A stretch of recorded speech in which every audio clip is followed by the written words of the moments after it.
eu sou a Maria Emília, do canal Edu Pontuação.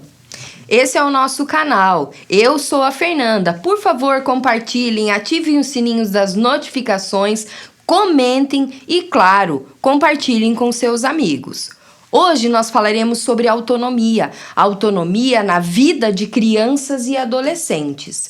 O que essa autonomia pode proporcionar no futuro para que seja um adulto mais seguro, mais líder e com certeza protagonista da sua própria história. Vocês já pararam para pensar se vocês dão autonomia para os filhos de vocês? Essa é uma pergunta, Fernanda, que eu me faço como mãe.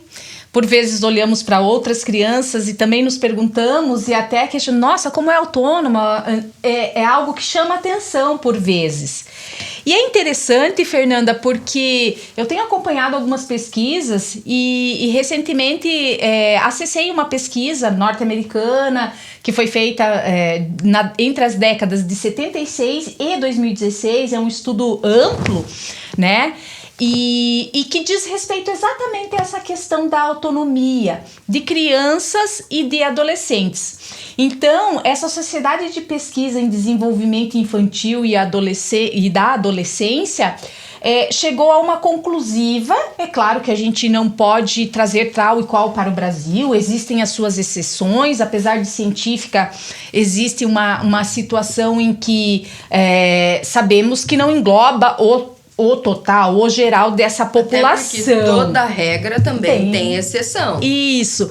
Mas essa pesquisa é interessante porque, por ela durar 4 décadas e ser bastante ampla, né, com um número bastante amplo e passar por várias gerações, então, nessas 4 décadas, traz algo para a gente refletir sobre a autonomia, como você mesmo colocou agora há pouco, que é a questão de que aparentemente a adolescência está tardando um pouco mais, devido a vários fatores, o uso da tecnologia, a longevidade estendida dos pais, né, que vão dar suporte por mais tempo para esses filhos.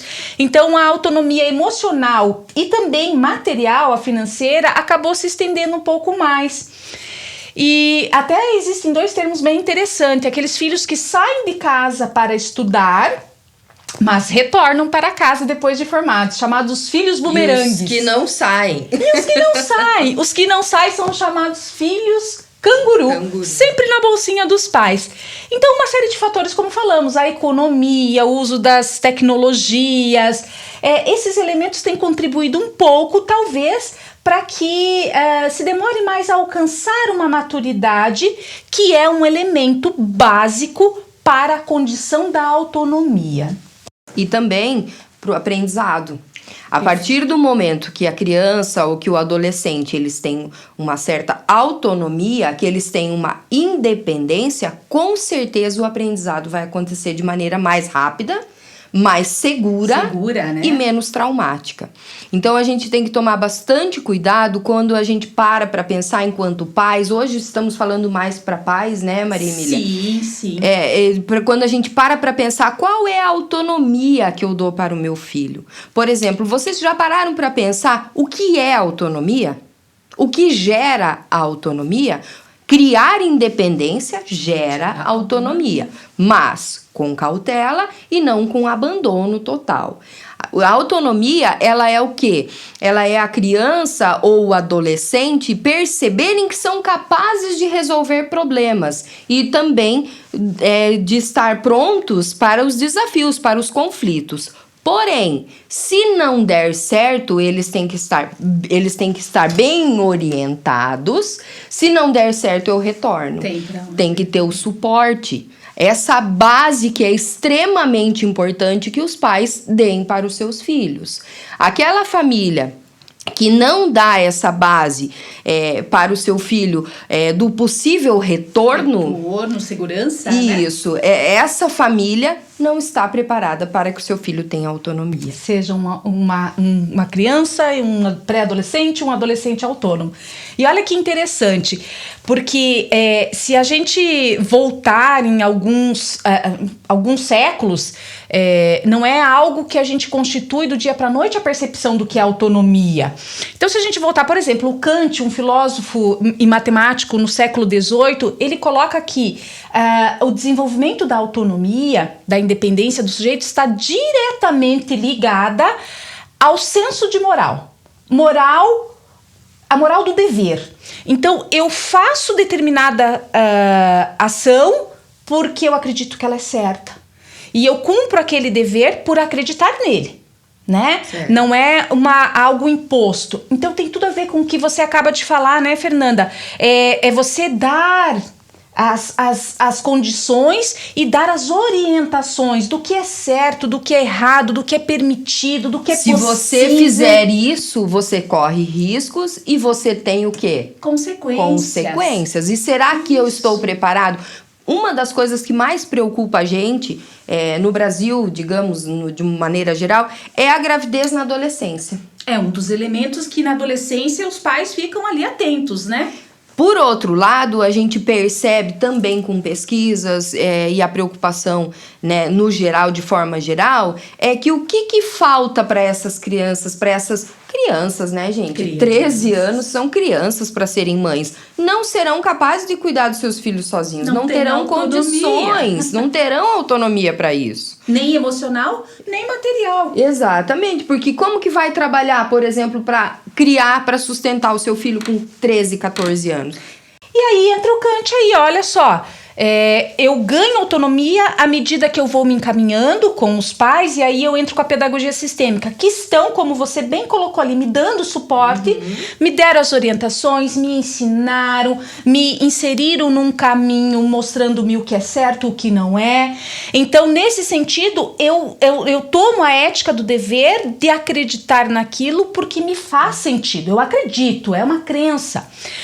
E se a gente for para Piaget, o Piaget já fala da questão da autonomia ser conquistada no âmbito familiar. O trabalho comunitário na família, a criança auxiliando os pais já desde pequena. Suporte afetivo, com responsabilidades, com as que é bem atividades importante. Que ele consegue dar conta. Aos poucos você vai inserindo. Bom, já tem uma idade, já tem condições de assumir tal tarefa, atividade no lar. E aos poucos essa autonomia vai sendo talhada mesmo no lar, com os pais, numa atividade coletiva, comunitária. Novamente o que você enfatizou ali, Fernanda, os pais na retaguarda, na base, dando essa sustentação, dando a tônica do equilíbrio para essa criança. Equilíbrio, a palavra-chave é o equilíbrio para ter autonomia.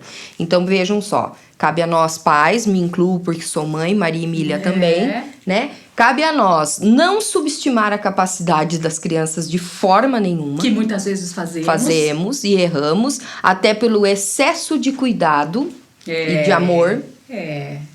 Não subestimar essa capacidade e nem tampouco deixar de orientar. Pelo contrário, então cabe a nós darmos um suporte, orientarmos, refletirmos sobre as nossas ações enquanto pais, enquanto mães, de como eu quero que esse meu filho seja lá na frente. O adulto que é mais seguro, que tem autonomia, que é protagonista da sua própria história, com certeza vai ser um líder positivo, vai ter espírito de equipe e empatia, que hoje a empatia, ela inexiste em algumas situações. É eu me colocar no lugar do outro. E certamente esse adulto que você narra agora é o adulto que teve esses pais, que teve, ou cuidadores, né? A gente também tem que ampliar a discussão aí, seja quem for que estiver. E aqui nós falamos dos professores nas escolas que vão... para as escolas também. Porque é eles que vão estar nos auxiliando nesse trabalho de autonomia. Nós falamos muito da autonomia, mas ela não vem só pronta de casa. Não. É na escola ela que é desenvolvida, é um trabalho. E é um trabalho conjunto. E quando você fala isso, Fernanda, eu acrescentaria lá pela perspectiva sistêmica, onde uma das prerrogativas para a gente seguir o caminho mais leve é honrar os pais. Certo? Essa é uma das leis básicas, lei do amor, dentro da ótica das constelações sistêmicas familiares, que é a base estrutural da pedagogia sistêmica. Um dos elementos para a autonomia é honrar esses pais. Sim, essa é uma lei do amor. Mas se colocar num papel, Fernanda, onde eu não fique cobrando esses pais. Então, à medida que eu vou amadurecendo, vou ganhando sustentação dos meus pais, por mais que a história não tenha sido fácil, e que existem histórias muito difíceis, e a gente sabe que nenhuma história familiar está ilesa de passar por conflitos, por situações desajustadas, não cobrar esse pai como se ele fosse o culpado, o responsável por algo não ter dado certo ou não ter saído do jeito que você queria. Então, cada vez que eu me reporto ao meu pai, à minha mãe, mesmo que internamente, numa cobrança, não foi justo, não foi certo, se ele tivesse feito diferente, eu me coloco na condição daquela idade. Por um exemplo, uma criança que sofreu lá uma distinção entre irmãos aos seus 8, 9 anos. E ela fica a vida inteira cobrando isso. Mas você deu mais para o meu irmão, você privilegiou o meu irmão. Esse adulto sempre estará voltando naquela idade. Então, a criança interior dele sempre estará choramingando, chorando, reivindicando a atenção e a justiça desses pais. Então, é como se ela não crescesse, ela não amadureceu. Sistemicamente, nós falamos que um exercício muito importante é esse: honrar, agradecer e aceitar a história como ela foi. Outra coisa que você falando, e outra é a lei da vida. Perfeito. Aconteceu? Aconteceu. Tem culpado? Tem culpado. Mas o porquê, às vezes a gente não sabe por que isso aconteceu. Então, vida que segue. Vamos continuar, vamos evoluir, vamos desenvolver, vamos amadurecer para sermos felizes. Então, a gente também trouxe hoje, né, Maria Emília, algumas dicas para as escolas, para os pais, para a gente estar desenvolvendo a autonomia com as crianças. Por exemplo, não faça pelas crianças o que elas são capazes de fazer. A criança, na hora do lanche, lá na escola, que come somente com o auxílio da professora, é uma criança que em casa não tem essa autonomia, essa liberdade para comer sozinha. Então, a gente tem que tomar muito cuidado, porque assim a gente vai queimando etapas. E quanto mais para frente ficar para ela desenvolver essa autonomia, mais difícil será. Por isso, nós sempre falamos, isso é comprovado, que as crianças aprendem muito mais rápido que os adultos. Então, essa capacidade que eles têm de aprendizagem, de memória, de memorização, de compreensão, de interpretação. Hoje, você olha para a criança, ela já sabe o que você está querendo dizer. Para aqueles que deixam os filhos crescerem. É interessante porque, nesse sentido, nós trabalhamos muito a percepção da reprodução. Então, no lar, voltando lá a Piaget, se a gente voltar, esse trabalho, esse desenvolvimento de uma autonomia que vem da coletividade, do trabalho comunitário no lar, que se estende para a escola, ora, a criança pode se alimentar sozinha. É algo que em casa, por vezes, como nós falamos antes, por cuidado, por excesso de zelo, por falta de tempo. Não vai, é mais rápido não eu fazer auxiliar. sujeira. Então, ir ao banheiro sozinha, conseguir ir até um dado momento, depois sobre a supervisão da mãe, a higiene, né, ou do pai, enfim, do responsável. Então, são essas pequenas ações cotidianas que são desenvolvidas no âmbito comunitário familiar, que vão se estender para a escola, que vão dizer que essa criança está, como a Fernanda coloca, apta a passar um passo adiante, né? Para toda evolução dessa criança tão dinâmica, que aprende com tanta facilidade, tem que ter uma base segura. Então, aprende, né, determinados elementos para poder desenvolver outros. E assim vai. E a evolução só ocorre com autonomia. E a gente deixando, nós pais, nós professores, não é arriscar ou colocar em risco, mas deixar fazer, né? Não impor, mandar, agora vai tomar banho, tem que tomar banho sozinho, e muito menos comparar. A comparação não é saudável, não é legal, e as crianças às vezes entendem essa comparação como meu pai gosta mais do meu irmão do que de mim. E outra, cada um tem o seu tempo, cada um tem o seu ritmo, cada um tem o seu insight, cada um tem a sua maneira, a sua percepção. Às vezes, um é mais rápido na matemática, o outro é mais rápido, tem maiores habilidades na língua portuguesa e assim... Habilidades físicas. E não são iguais, mesmo que criados... A Maria Emília é prova disso, que ela tem 2 filhos e um é totalmente diferente do outro, né? Então a gente tem que tomar bastante cuidado nesse sentido. E é interessante você chamar a atenção, Fernanda, para esse cuidado, porque é justamente esse o cuidado que nós percebemos que gera os traumas, os conflitos. Então, pela ótica sistêmica, nós falamos que o sujeito, chegando a uma certa idade, ele começa a andar em círculos, como se fosse o leão lá dentro da jaula, preso em círculos. Ele não consegue enxergar além, porque justamente não foi lhe permitido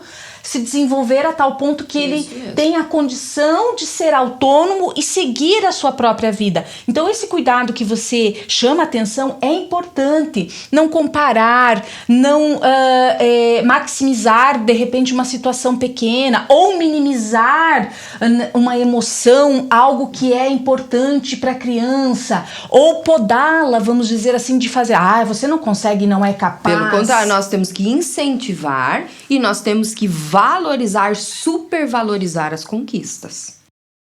Porque quando isso não acontece, a baixa autoestima que nós chamamos é o que nós percebemos na pedagogia sistêmica. A pessoa anda em círculos e não sabe o que fazer para sair desse ritmo. Ele não olha para o horizonte. Então, não tem um horizonte para olhar, porque ele não tem essa percepção, ele está preso.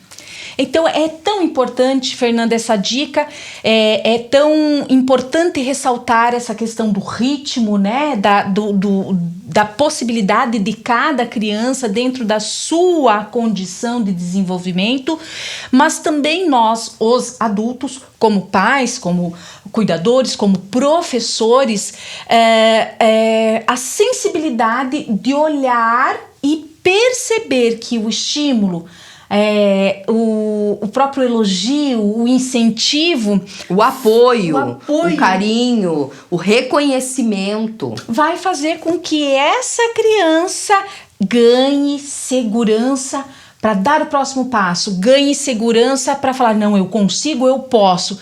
Isso, minha gente, nada mais é do que um elemento essencial para a construção da autonomia. E não podemos esquecer que a gente sabe e a gente fala tanto, né, que criar independência é gerar autonomia. Sistemicamente, nós podemos falar que o caminho da autonomia pode ser trilhado com segurança quando eu me lanço ao mundo, e eu só consigo me lançar ao mundo se eu tive uma retaguarda, se eu tenho uma segurança, um suporte, que são justamente os ensinamentos dos pais e, quando for possível, a presença deles também. Nem sempre é possível.